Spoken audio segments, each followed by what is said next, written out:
My dad told me I was worthless, then asked for $15,000 after his heart failed. I gave him the exact price of a Greyhound ticket. They said it was just a joke. Like leaving your kid 2 states away is something to laugh about. Let's see if he can make it back, my dad chuckled. That was the last time I saw them in person. I was 17, the invisible one, the backup child. My older sister Brielle was the golden one. Prom queen scholarship offers, mom's pride and dad's legacy me. I was just Mark, quiet, straight CS, no sports, always on my phone according to dad. We lived in a beige house with beige rules and beige dinners, nothing terrible, nothing warm. Unless you count dad's insults served hot daily. It started with a road trip. A family reset before Brielle left for college. 3 days driving across the Midwest in a minivan that smelled like fast food and resentment. We were headed to a cousin's wedding in Missouri, but I knew something was off. The way they laughed when I asked for the AUX cord. How mom kept saying this is good for us while looking anywhere but at me. On the 3rd day, somewhere in rural Iowa, we stopped at a rundown gas station. I'd been sleeping most of the way, headphones and pretending to matter less. Dad said to grab a drink and stretch. I didn't bring my phone, why would I? I just stepped inside, bought a Gatorade and came back out. And the car was gone. At first I thought I was blind. I walked up and down the parking lot twice, checked around back behind the pumps, even looked inside a parked RV. Nothing. My mind immediately went. This is a prank, just a prank. They'd come back around the corner laughing. Except they didn't. 10 minutes turned to 20. A couple in their 40s pulled up and asked if I was okay. I lied. Yeah, I'm waiting for my mom. Then I sat on the curb watching the sun creep lower in the sky. I wasn't even angry at first. I was confused. Then I was embarrassed. Then something worse, calm. Because the more I thought about it, the more it all made sense. The backhanded comments. The way Brielle rolled her eyes when I entered the room. The last family photo.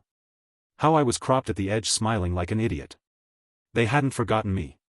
They'd planned it. That night I slept on a bench behind the gas station, wrapped in my hoodie, no phone, no wallet, just one Gatorade bottle and a vending machine burrito that made me sick. I replayed every moment in my head, trying to find proof that I'd ever been loved. I came up empty. The next morning I walked 9 miles to the nearest library, asked to use the internet, set up a new email, googled homeless shelters, typed out a message to myself: you weren't abandoned, you were released. The shelter in Des Moines didn't ask too many questions, just my name, what I had in my pockets, and if I felt safe. I said yes, but I didn't mean it. What I really felt was hollow. Like someone had scooped me out and left the skin. I spent 3 weeks there. Washing dishes at a diner called Griddle and Grind. Mornings were eggs and coffee. Nights were folding donated clothes, checking job boards, trying to stay invisible. A guy named Marcus worked the grill. He was missing 3 fingers and didn't talk much. But when I cut myself slicing lemons, he handed me a Band-Aid and said, you'll get used to the burn. I didn't realize it was advice. I saved every dollar, got a prepaid phone from Walgreens, tracked down the DMV to start the paperwork for a new ID. Nobody knew where I came from and I stopped offering. Then week 4 my mom emailed me. Subject line: please come home. No greeting. Just: we were scared. It was a joke that went too far. Your sister misses you.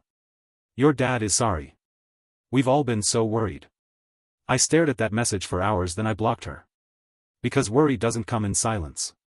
It doesn't sound like 26 days of nothing. It was never about guilt, they just wanted their secret back. Fast forward 6 months. I'd moved into a small room above a barbershop. Shower down the hall, paper-thin walls and a window that overlooked the alley. It wasn't much, but it was mine. Every creak in the floorboard felt like progress. I kept working. Eventually became line cook. Marcus taught me how to prep onions without crying. He said, use a sharp knife. And don't flinch. Funny how much that applies to life. Then came her. Her name was Danny. She came in every Tuesday, ordered the same thing. Pancakes, black coffee, no syrup. She'd read while she ate. Didn't say much. One day she forgot her book. Looked around bored and finally asked my name. I told her it was Mark. She smiled and said, that doesn't suit you. You look more like a survivor.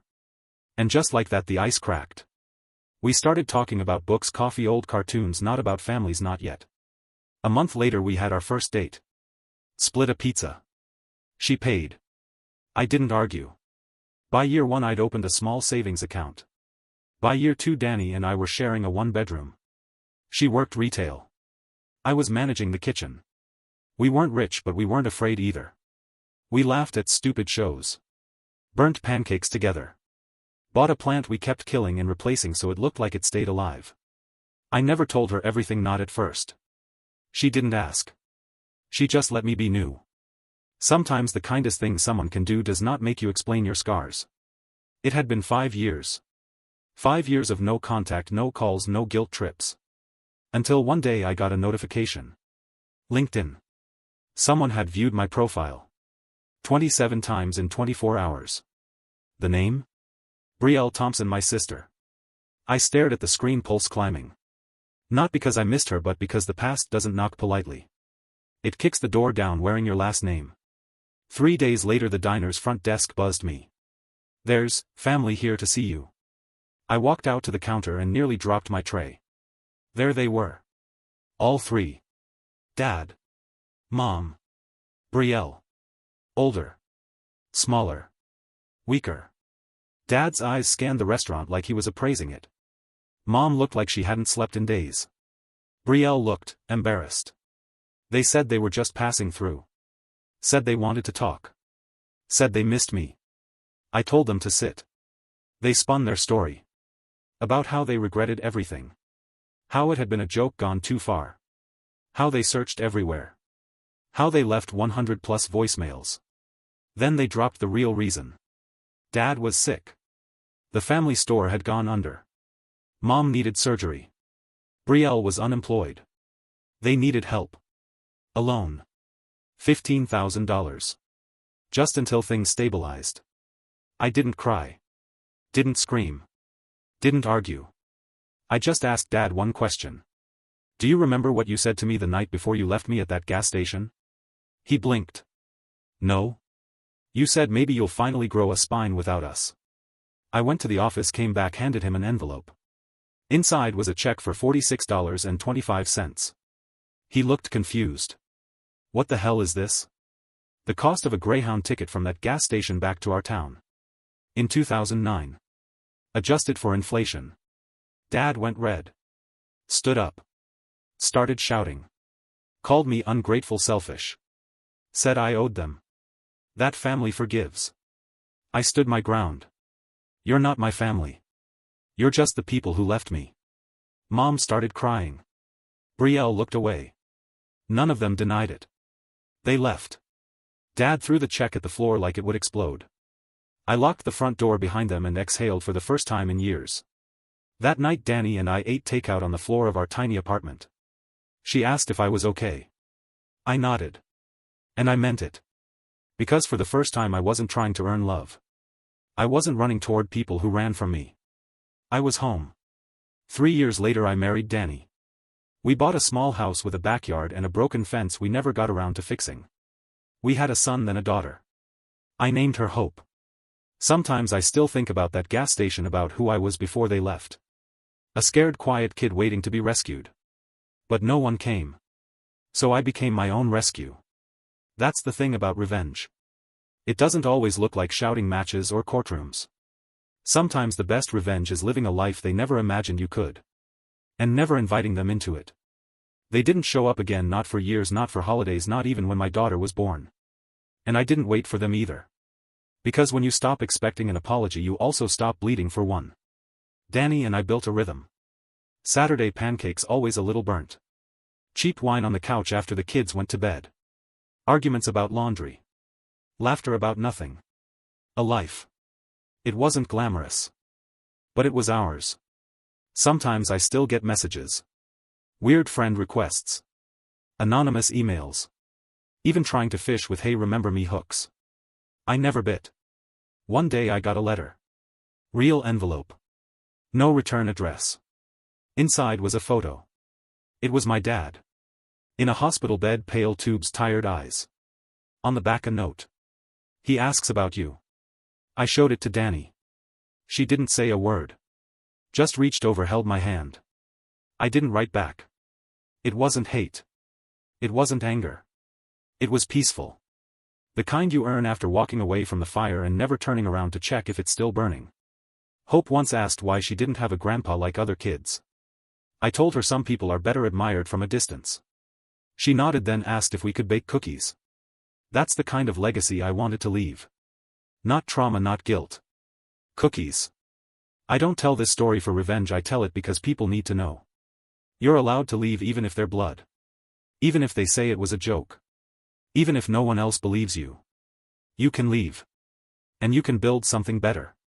Hope brought home a family tree assignment from school. She was excited, jumping around with crayons and index cards. She asked if Grandpa and Grandma should go at the top. I paused. Not because I didn't know the answer.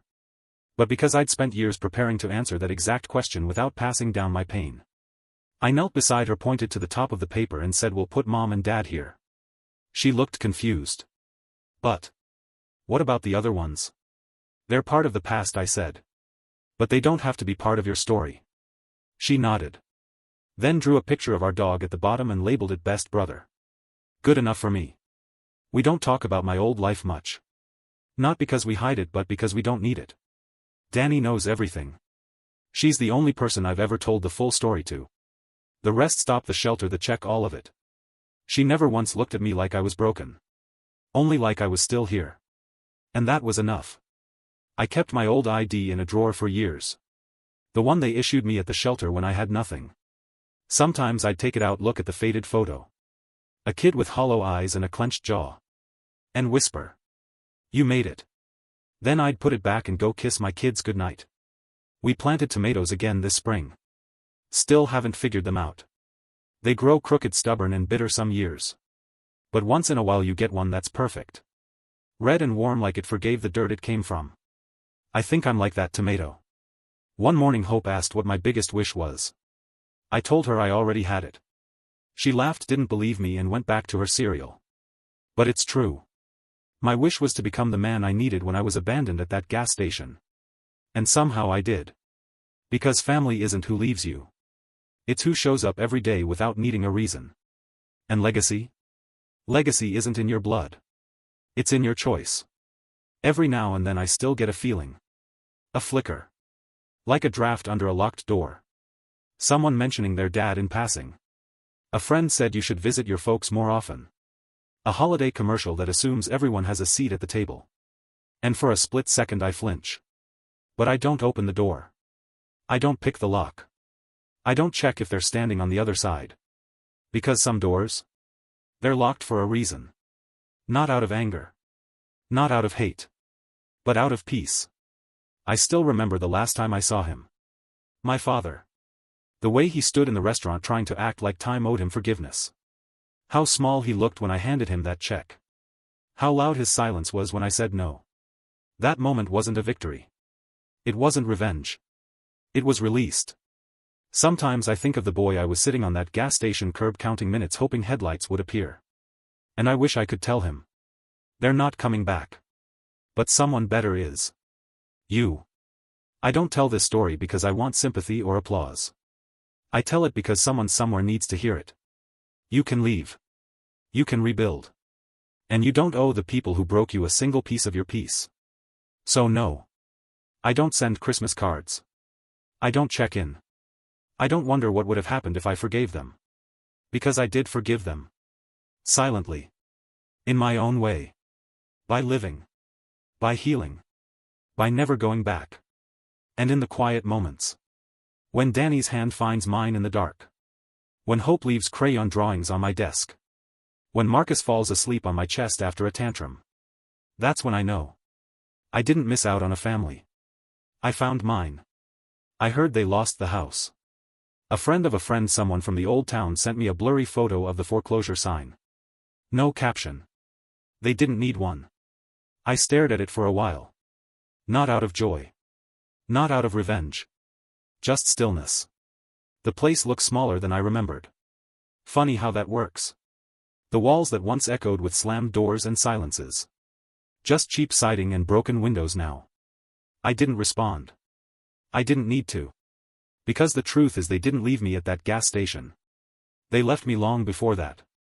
I just finally stopped following. Danny got promoted recently. We went out for cheap sushi and laughed about how far we'd come. She said, "You remember where we started?" I said, "How could I forget?" But what I didn't say was this. That every hard moment every night I thought I'd break every email I never answered. It all built this. Not in spite of the pain. But because of it. Hope's drawing is still taped to my fridge. It's a stick figure version of our family. Me, Danny, her and Marcus. She drew a giant heart over all of us and wrote in crooked little letters, "This is home." That's it. That's the story. Not revenge. Not forgiveness. Just choosing peace. Every single day. So if you're waiting for someone to come back, don't. Walk forward. Even if it hurts. Even if you're alone. Even if your knees shake and your voice cracks. Because home isn't behind you. It's what you build. And it's waiting. Not at a gas station. Not in a letter. Not in someone else's apology. But in the life you create when you finally realize. You were never the broken one. You were just waiting to be free. He was 9, sitting on the porch with a popsicle melting down his wrist, swinging his legs like the world owed him nothing but sunlight. And then he asked, "Why don't you ever talk about your dad?" I didn't expect the question, but I also didn't flinch. I looked out at the yard, the crooked tomato vines, the half-painted fence, the place where we buried the family dog last year. Then I said, "Because not every story deserves to be told twice." He nodded slowly. Didn't ask more. Just wiped his hand on his shirt and went inside. That night I sat with Danny, told her about it. She waited like she always does and finally asked, "Would you ever tell them?" I thought about that boy on the curb. The man with the check. The father at the dining table. The version of me who spent years trying to be enough. And then I said no. Because I don't want him to know pain through me. I want him to know peace. We teach our kids in ways we never realize. Not just through what we say. But what we refuse to carry forward. I didn't pass down the shame or the silence or the ache of waiting to be wanted. I gave them something else. An ordinary life. Made sacred by the fact that it wasn't stolen. My kids won't grow up wondering if love is conditional. They won't learn to flinch at footsteps. They won't look to their father and ask, "What did I do wrong?" Because I broke that cycle. Not with rage but with restraint. Thank you for watching. For more videos like this, remember to like and subscribe. Also remember to let us know your thoughts below in the comments.